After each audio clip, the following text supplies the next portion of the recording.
ओम शांति। आज के बाबा के 20 तारीख के महावाक्य, जिनमें बाबा ने कहा है जैसे मैं दुख हरता सुख करता हूँ, तुम बच्चों को भी ऐसे बाप समान बनना है, बहुत ही मीठा बनना है। सदा शुभ काम करके बाप का राइट हैंड बन जाना है। साथ साथ बाबा ने कहा आजकल भाव स्वभाव में बहुत हो गए हैं, जिससे टक्कर होता है। तो बच्चों को आपस में मिलकर के सर्विस करनी है, कभी भी भाव स्वभाव में नहीं आना है। क्रोध का भूत भी बाबा ने का कम नहीं है, वो भी अपना काम करता है। तो इसलिए बच्चों को बहुत बहुत मीठा बन कर के सब मीठी मीठी आत्माओं को बाबा का संदेश देना है। सुनते हैं बाबा के अनमोल महावाक्य। मीठे बच्चे बाप के राइट हैंड बनना है, तो हर बात में राइटियस बनो, सदा श्रेष्ठ कर्म करो। राइटियस बनो, सदा श्रेष्ठ कर्म करो। क्वेश्चन, कौन सा संस्कार सेवा में बहुत विघ्न डालता है? आंसर है भाव स्वभाव के कारण। आपस में जो द्वैत मत के संस्कार हो जाते हैं, वह सेवा में बहुत विघ्न डालते हैं। दो मतों से बहुत नुकसान होता है। क्रोध का भूत ऐसा है जो भगवान का भी सामना करने में देरी नहीं करे। इसलिए बाबा कहते हैं मीठे बच्चे, ऐसा कोई भी संस्कार हो तो उसे निकाल दो। गीत तकदीर जगाकर आई हूँ। ओम शांति। मीठे मीठे रूहानी बच्चों ने गीत सुना। रूहानी बच्चों अर्थात शिव बाबा जो सुप्रीम रूह है, उनके बच्चों आत्माओं ने शरीर रूपी कर्म इंद्रियों द्वारा गीत सुना। अब तो बच्चों को आत्म अभिमानी बनना है। बहुत मेहनत भी है। घड़ी घड़ी अपने को आत्मा समझ बाप को याद करना है। यह है गुप्त मेहनत। बाप भी गुप्त तो मेहनत भी गुप्त कराते हैं। बाप स्वयं आकर कहते हैं बच्चों, मुझे याद करो तो कल्प कल्प 5000 पहले माफिक फिर से सतो प्रधान बनेंगे। बच्चे समझते हैं हम ही सतो प्रधान थे, फिर हम ही अब तमो प्रधान बने हैं। सतो प्रधान बनना है जरूर। गीत में भी कहते हैं तकदीर जो गंवाई हुई है, वह फिर पाने के लिए तदबीर कराने वाला एक ही सर्वशक्तिमान बाप है। क्योंकि सबको पावन बनाते हैं ना, पतित पावन शिव बाबा ही है, वही आकर सबको पावन बनाते हैं। बाप बच्चों को समझाते हैं, हे रूहानी बच्चों, अब तकदीर बनाने आई हो। स्टूडेंट स्कूल में तकदीर बनाने जाते हैं ना, वह तो छोटे बच्चे होते हैं। तुम छोटे नहीं हो, तुम तो बड़े बुजुर्ग हो। तकदीर बना रहे हो। हाँ, कोई बूढ़े बूढ़े भी हैं। बुढ़ापे से जवानी में पढ़ना अच्छा होता है। जवान की बुद्धि अच्छी होती है। यह तो सबके लिए बहुत सहज है। तुम्हारा शरीर तो बड़ा है ना, यह बेबी है, इतना नहीं समझ सकेंगे क्योंकि ऑर्गन्स छोटे हैं। स्तुति निंदा दुख सुख इन बातों को तुम समझ सकते हो, बच्चे नहीं समझ सकते, बड़े बुजुर्ग समझ सकते हैं। आत्मा तो बिंदी है, चाहे बुजुर्ग है, बच्चा है, युवा है, सब आत्मा बिंदी है। शरीर बढ़ता रहता है, आत्मा तो एक रस ही रहती है, कभी घटती बढ़ती नहीं है। उस आत्मा की बुद्धि के लिए बाप कस्तूरी जैसी सौगात देते हैं, क्योंकि अभी तो बुद्धि बिल्कुल तमो प्रधान हो गई है, सो अब स्वच्छ बन रही है। बाबा की याद से आत्मा बुद्धि स्वच्छ बन रही है। यही चित्र तुमको समझाने में बहुत काम में आते हैं। भक्ति मार्ग में देवताओं के आगे जाकर माथा झुकाते हैं, पूजा करते हैं। आगे तुम भी अंधश्रद्धा से जाते थे, मंदिरों आदि में अंधश्रद्धा से जाते थे, शिव के मंदिर में जाते थे। तुमको यह थोड़ी पता था कि शिव बाबा हैं, बाबा से ज़रूर वर्षा मिला है, तब तो उनकी महिमा गाई जाती है।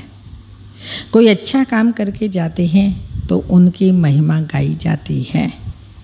स्टैंप बनानी चाहिए किसकी? शिव बाबा की। शिव बाबा ही सरमोनाइजर है, आदि आदि। ये स्टैंप सहज बन सकेगी। मैं बाप सबको सुख देने वाला है, तो बाप कहते हैं मैं तुमको सुख धाम का मालिक बनाने आया हूँ। बुढ़िया भी यह तो समझती होंगी ना कि हम शिव बाबा के पास आए हैं। समझते हो बुढ़ियाई? पर यहाँ बुढ़ियाई कोई समझता ही नहीं, हम सब जवान हैं। जो विचित्र है वो बाबा जिसके सामने हम आए हैं वो विचित्र है, और उनके सामने आत्मा आई है जीव को साथ लेकर, जिसने इस शरीर अर्थात इस चित्र में प्रवेश किया है। निराकार को विचित्र कहा जाता है। बुद्धि में रहता है हम शिव बाबा के पास जाते हैं, जिसने यह टेम्परेरी चित्र धारण किया है। पतितों को पावन बनाए मुक्ति जीवन मुक्ति देते हैं, अथवा शांति धाम सुख धाम का रहवासी बनाते हैं। जहाँ से आए हैं वहीं का फिर से बाबा रहवासी बना देता है। मनुष्य शांति के लिए कोशिश करते हैं, भगवान मिले तो शांति मिले, सुख के लिए पुरुषार्थ नहीं करते। बस बाप के पास घर जाएं, भगवान मिले। इस समय सब मुक्ति की चाहना रखने वाले हैं। जीवन मुक्ति लेने वाले सिर्फ तुम ब्राह्मण ही हो। बच्चे पढ़ाई करते हैं मनुष्य से देवता बनने की, स्वर्ग की, जिसको जीवन मुक्ति धाम कहा जाता है। तो बाबा ने कहा सब मुक्ति चाहते हैं, लेकिन तुम बच्चे मुक्ति जीवन मुक्ति दोनों में आते हो, जीवन मुक्ति चाहते हो। बाकी सब मुक्ति की चाहना रखने वाले हैं। जीवन मुक्ति का रास्ता बताने वाला कोई है ही नहीं। सन्यासियों आदि के पास जाकर शांति मांगते हैं, कहेंगे मन की शांति कैसे मिले। जो भी रास्ता बताने वाले हैं वह हैं ही मुक्ति में जाने वाले। मोक्ष क्या होता है वह भी बुद्धि में नहीं आता। तंग होकर कहते हैं मुक्ति में जाएं तो अच्छा है। वास्तव में मुक्ति धाम है ही आत्माओं के रहने का स्थान। इतने सेंटर्स पर बच्चे हैं, सब जानते हैं। हम नई दुनिया के लिए राज्य भाग्य लेते हैं। बाबा हमको नई दुनिया का राज्य देते हैं।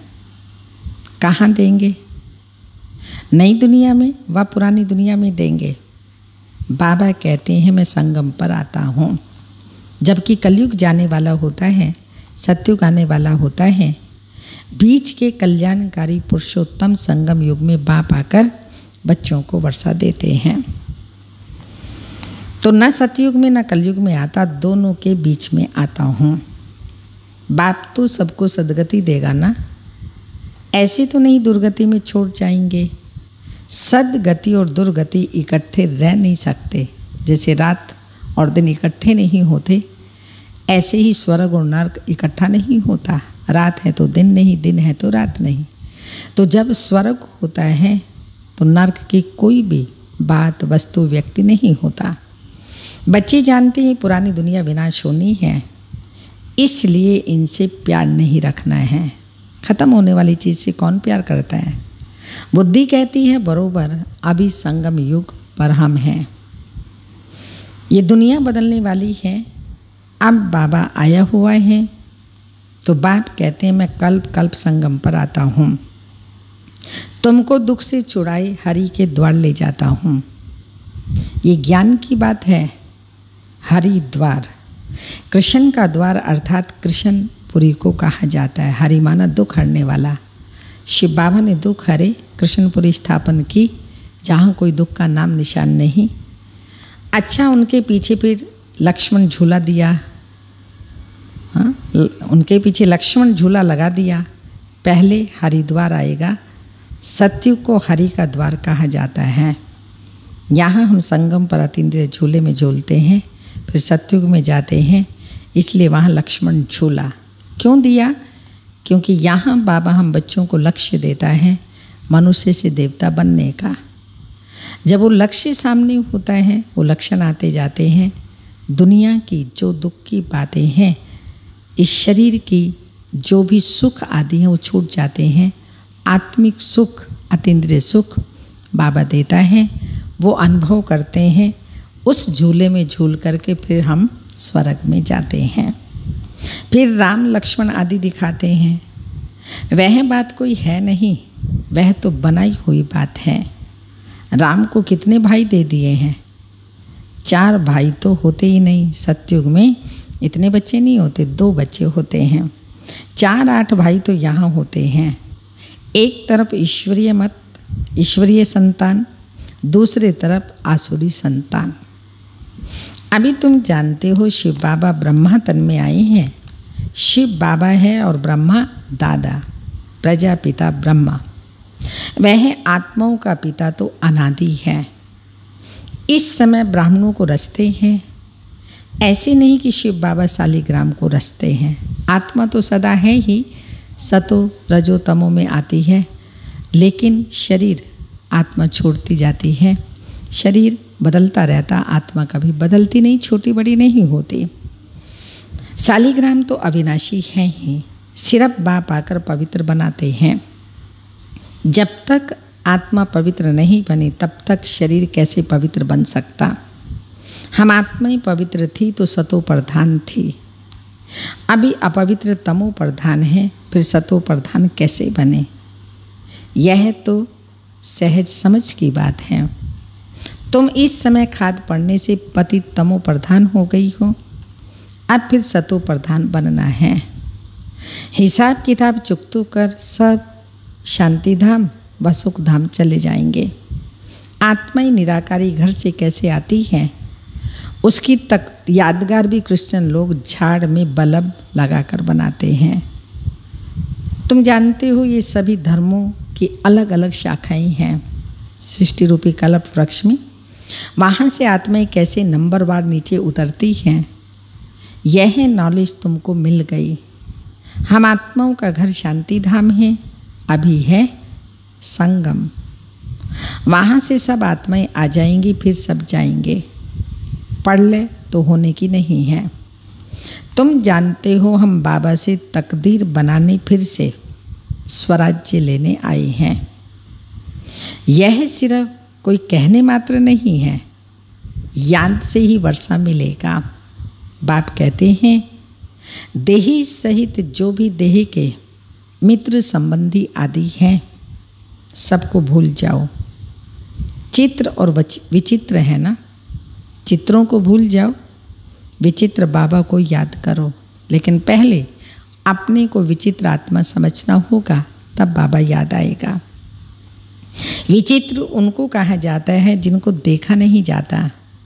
ये बहुत महीन बातें हैं। आत्मा कितनी छोटी है, उनको घड़ी घड़ी पाठ बजाना पड़ता है, और किसी की बुद्धि में ऐसी बातें हैं नहीं। पहले पहले तो ये बुद्धि में बिठाना है कि हम आत्मा हैं और वह हमारा बाप है। उनको ही पतित पावन हे भगवान कह याद करते हैं। दूसरी कोई जगह जाने की दरकार ही नहीं है, तो याद भी एक को ही करना चाहिए। भगवान को याद करते हैं तो जरूर, क्यों भगवान को याद करते हैं? जरूर उनसे कुछ मिलने का होगा। फिर दर दर धक्के खाने क्यों जाते हो? भगवान को तो परमधाम से आना पड़ेगा ना। हम तो जा नहीं सकते क्योंकि पतित हैं। पतित वहाँ जा न सके। अभी तुम वंडर खाते हो। भक्ति मार्ग का पाठ कैसे वंडरफुल है, क्या क्या करते रहते हैं ना अंधविश्वास से, इसलिए अब वंडर लगता है। एक भगवान को ही याद करते हैं, हे ईश्वर, हे परम पिता, ओ गॉड फादर। जब वह एक ही है फिर दूसरे तरफ धक्के क्यों खाते हो? वह एक ऊपर में रहते हैं, परंतु यह सब नूंद है। ड्रामा अनुसार भक्ति करते हैं, बेहद बेसमझी से, बेहद बेसमझी से भक्ति करते रहते हैं। अभी तुम फिर बेहद समझदार बनते हो। कैसे? श्रीमत पर चलकर। श्रीमत पर चलने वाले ही समझदार बनते हैं, वो फिर छिपे नहीं रह सकते। वह सदैव शिष्टाचारी काम ही करेंगे। बाप कहते हैं हम दुख हरता सुख करता है, तो बच्चों को भी कितना मीठा बनना चाहिए। बाप का राइट हैंड बनना चाहिए। ऐसे बच्चे ही जो राइट हैंड बनते हैं, मीठे बनते हैं, सबसे प्रेम से रहते हैं, ऐसे बच्चे ही बाप को प्रिय लगते हैं। राइट हैंड है ना। तुमको मालूम है लेफ्ट हाथ से इतना काम नहीं कर सकते, क्योंकि राइट हाथ राइटियस काम करते हैं। इसलिए इस राइट हाथ को भी शुभ काम में लगाते हैं। जो सदा शुभ भावना शुभ कामना में रहते हैं, हर आत्मा के प्रति मनमना भाव रहते हैं, वो आत्मा ही शुभ कार्य करते हैं और वही बाबा के राइट हैंड बनते हैं। पूजा भी हमेशा राइट हैंड से करते हैं। तो हम पूज्य बन रहे हैं तो राइट कर्म करें, जिन कर्मों के आधार से ही देवता बनते हैं। बाप कहते हैं हर बात में, कहाँ बने कहाँ ना बने, कभी बने कभी ना बने नहीं, हर बात में राइटियस बनो। बाप मिला है तो खुशी होनी चाहिए ना। बाप कहते हैं माँ में कम याद करो तो फिर अंतमति सुगति हो जाएगी। मत और गत व गति करने की मत एक ही है। श्रीमत जो बाबा देता है, गाया भी जाता है ईश्वर की गतमत ईश्वर ही जाने। पतित पावन वही है, वह जानते हैं मैं मनुष्यों को पावन दुनिया बनाई दुर्गति से सदगति में कैसे ले जाऊंगा। भक्ति मार्ग में कितनी मेहनत करते हैं, परंतु सदगति होती नहीं, फल कुछ भी मिलता नहीं। सदगति देने वाला तो एक ही बाप है ना। बाबा मिलता नहीं तो सदगति कैसे होगी। भक्ति में जो जिस भावना से पूजा करते हैं, उनको वह फल देने वाला भी मैं ही हूँ। वह भी ड्रामा में नूंद है। आपको उनको आपे ही मिल जाता है अपने पुरुषार्थ से। बाबा ही देता है। जैसा भक्ति मार्ग में भी पुरुषार्थ करते हैं, सब मिलता जाता है। आप पवित्र भी अपने पुरुषार्थ से बच्चों को बनना है। तो बाप कहते हैं मीठे मीठे बाप को याद करो। एक ही पुरुषार्थ करो, मीठे मीठे बाप को याद करो। वही सर्वशक्तिमान ऑलमाइटी अथॉरिटी कितना अच्छा बनाते हैं। तुम सब कुछ जान चुके हो और फिर बाप से वर्षा ले रहे हो। रचयिता और रचना की नॉलेज तुम्हारी बुद्धि में है, तुम जानते हो। यह नॉलेज हमारे में नहीं थी। यज्ञ तप आदि करना, शास्त्र आदि सुनना, यह शास्त्रों की नॉलेज है। उनको भक्ति कहा जाता है। उसमें एम ऑब्जेक्ट कुछ है नहीं। पढ़ाई में एम ऑब्जेक्ट रहती है, कोई ना कोई प्रकार की नॉलेज होती है। हमको पतित से पावन बनने की नॉलेज पतित पावन बाप ने दी है। सृष्टि के आदि मध्यांत की नॉलेज बाप ने दी है। यह सृष्टि चक्र कैसे फिरता है, इसमें सभी एक्टर्स पार्टधारी हैं। ये अनादि नाटक बना हुआ है। यह बेहद की नॉलेज तो जरूर होनी चाहिए। तुम बच्चे जानते हो, अभी हम घोर अंधियारे से निकल घोर सोचने में जा रहे हैं। तुम अभी देवता बन रहे हो। यह भी समझाना है कि आदि सनातन तो देवी देवता धर्म ही है, जिसे हिंदू धर्म कह दिया। धीरे धीरे ये बात भी समझ जाएंगे तो बच्चों को खड़ा होना चाहिए। इसमें तो ढेर बच्चे चाहिए, सेवा के लिए बाबा को ढेर बच्चे चाहिए। दिल्ली में कॉन्फ्रेंस करनी पड़े, परिस्तान भी दिल्ली को ही कहा जाता है। यही जमुना का कंठा था, दिल्ली कैपिटल है, बहुतों के हाथ में आई है। देवताओं की कैपिटल भी यह थी। दिल्ली में बहुत बड़ी कॉन्फ्रेंस होनी चाहिए, परंतु हाँ, माया ऐसी है जो करने नहीं देती, विघ्न बहुत डालती है। आजकल क्या बहुत हो गया है, जो यज्ञ में पहले था मगर इस तरह का नहीं था, परंतु आजकल भाव स्वभाव भी बहुत हो गए हैं। तो बच्चों को आपस में मिलकर सर्विस में लगना है। वे लोग भी आपस में नहीं मिलते तो राजा ही उड़ा दी जाती है, दो पार्टी हो जाती है। यहाँ हम आपस में नहीं मिलेंगे तो माया हमारी सत्युगी राजाई को उड़ा देगी, ले नहीं पाएंगे। इसलिए बाबा कहते हैं बच्चे संस्कार मिलन करो, एडजस्ट करो, एक मत अर्थात श्री मत पर ईश्वरीय सेवा करो। तो प्रेसिडेंट को भी उड़ा देते हैं, द्वैत मत बड़ा नुकसान करते हैं। फिर भगवान का भी सामना करने में देरी नहीं करते, नुकसान को भी बहुत पाते हैं। भगवान का सामना दो पार्टी हो जाती हैं तो प्रेसिडेंट को भी उड़ा देते हैं। द्वैत मत बड़ा नुकसान करती है, फिर भगवान का भी सामना करने में देरी नहीं करते, नुकसान भी बहुत पाते हैं। क्रोध का भूत आ जाता है तो फिर बात मत पूछो। इसलिए बाबा कहते हैं गुड़ जाने गुड़ की गोथरी जाने। बाप बच्चों को सृष्टि के आदि मध्य अंत का नॉलेज सुना रहे हैं।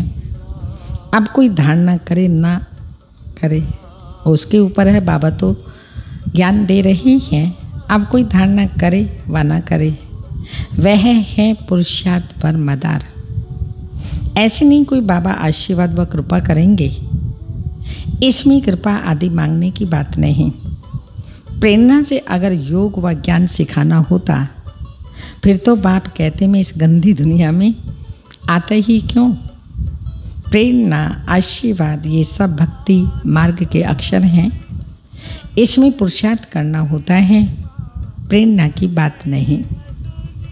तुमको 3 इंजन मिली हैं, कौन कौन सी इकट्ठी हैं? बाप, टीचर, सतगुरु। वहाँ तो बाप अलग टीचर अलग मिलता है, गुरु पिछाड़ी में मिलता है। यहाँ तो ये तीनों ही इकट्ठे हैं, 3 in 1 हैं, बाप, टीचर और सतगुरु।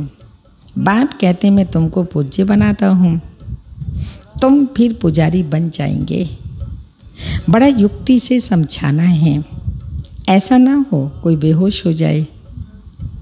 पहले पहले मुख्य है, कौन सी बात समझानी है? 2 बाप। भगवान बाप हैं, उनका जन्म शिव जयंती भी यहाँ ही मनाते हैं भारत में।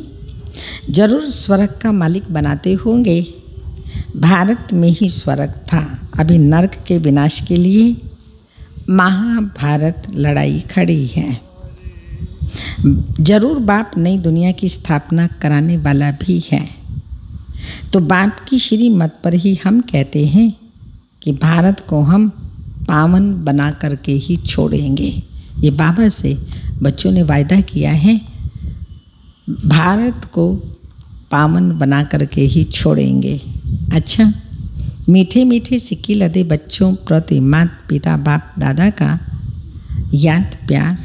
Good morning, diamond morning. रूहानी बाप की रूहानी बच्चों को नमस्ते। हम रूहानी बच्चों की रूहानी माता पिता बाप दादा को याद प्यार। गुड मॉर्निंग, डायमंड मॉर्निंग, ओम नमस्ते। धारणा के लिए मुख्य सार हैं, जैसे बाप दुख हरता सुख करता है, ऐसे बाप समान बनना है, बहुत मीठा बनना है। सदा शुभ काम करके राइट हैंड बन जाना है। कोई भी अशुभ कार्य नहीं करना है, सदा शुभ कार्य करना है, तब बाबा के राइट हैंड बन पाएंगे। सेकंड पॉइंट, कभी दो मतें नहीं बनानी है। भाव स्वभाव में आकर एक दो का सामना नहीं करना है। क्रोध का भूत निकाल देना है। वरदान, फरियाद को याद में परिवर्तन करने वाले स्वतः और निरंतर योगी भाव। संगम युग की विशेषता है अभी अभी पुरुषार्थ, अभी अभी प्रत्यक्ष फल, अभी स्मृति स्वरूप, अभी प्राप्ति का अनुभव। भविष्य की गारंटी तो है ही, लेकिन भविष्य से श्रेष्ठ भाग्य अभी का है। इस भाग्य के नशे में रहो तो स्वतः याद रहेगी। प्राप्ति याद है तो प्राप्ति कराने वाला स्वतः ही याद रहेगा। जहाँ याद है वहाँ फरियाद नहीं। फरियाद माना मांगना। याद है स्वतः सब मिलता है, फरियाद नहीं। क्या करें, कैसे करें, ये होता नहीं, थोड़ी मदद दे दो, ये फरियाद है। तो फरियाद को छोड़कर स्वतः योगी, निरंतर योगी बनो। स्लोगन, जो स्वयं को मेहमान समझ करके चलते हैं, इस संसार में हम सभी मेहमान हैं, एक दिन सबको जाना है। वही महान स्थिति का अनुभव करते हैं। जो मेहमान समझ करके चलते हैं, वही महान स्थिति का अनुभव करते हैं। आज की तपस्या की पॉइंट है सदा, जो आज बाबा ने मुरली में भी कहा है, लक्ष्मण झूला बना दिया। तो बाबा बता रहे हूँ लक्ष्मण झूला कौन सा। सदा यही याद रहे, संगम युग पर यही याद रहे, हमें बाप समान बनना है, फरिश्ता। पहला हमारा लक्ष्य है फरिश्ता बनना, और फिर फरिश्ता सो देवता बनेंगे, और फरिश्ता ही अतीन्द्रिय सुख का अनुभव करके बनते हैं। तो जैसे बाप लाइट है, वैसे डबल लाइट बनो। औरों को देखते हो तो कमज़ोर होते हो। सी फादर फॉलो फादर करो। उड़ती कला का श्रेष्ठ साधन सिर्फ एक शब्द है। उड़ती कला का श्रेष्ठ साधन कौन सा है? एक शब्द, एक शब्द है, और एक शब्द, बाबा सब कुछ तेरा। तेरा एक शब्द है, तेरा। मेरा शब्द बदल तेरा कर दो। ते और मैं को ख़त्म कर ते। तेरा सब कुछ है बाबा, सब कुछ तेरा। मेरा शब्द बदल तेरा कर दो। तेरा हूँ, हाँ तेरा, तेरा हूँ। तो आत्मा लाइट है, तैरेंगे इस संसार सागर में, घर परिवार में रहते हुए दृष्टि रहेंगे, तैरते रहेंगे। तैरने वाला हल्का होता है, बोझिली चीज़ डूब जाती है। तो सब कुछ तेरा, तो लाइट हल्के बन जाएंगे। रहना तो यहाँ ही है ना इस दुनिया में, लेकिन तैरना सीखना पड़ेगा। वहाँ भी सबको तैरना नहीं आता ना उस पानी में, तो इस संसार रूपी भवसागर में भी तैरना आना चाहिए। और तैर वही सकता है जो हल्का रहेगा। तेरा तुझको अर्पण। आज की दादी जी की विशेषता की पॉइंट है सदा बेहद की बुद्धि। सब बाबा के हैं, माना तेरे हैं, और बेहद की भावना। दादी जी सदा कहती हमारे लिए सिर्फ मधुबन नहीं है, लेकिन सारा ही यज्ञ बाबा का सो हमारा है। देश विदेश सब बाबा के बच्चे हैं, बाबा का परिवार है, बाबा के सेंटर्स हैं। इसलिए सबके प्रति समान प्यार रहा, बेहद में बुद्धि रही। सबका मधुबन है, ये बाबा की चरित्र भूमि है। कर्तव्य भूमि है। बाबा की मधुबन चरित्र भूमि कर्तव्य भूमि प्यारी अलौकिक भूमि है। इस पर सबका समान रूप अधिकार है। ऐसी बेहद की भावना उनके दिल में सदा बनी रही। ऐसे ही दादी जी ने सभी टीचर्स को बेहद बनाया। सब अपने हैं और सबकी मैं हूँ, कभी भी हद में दृष्टि नहीं। ऐसे हमें भी दादी जी के समान बनना है। अच्छा, ओम शांति।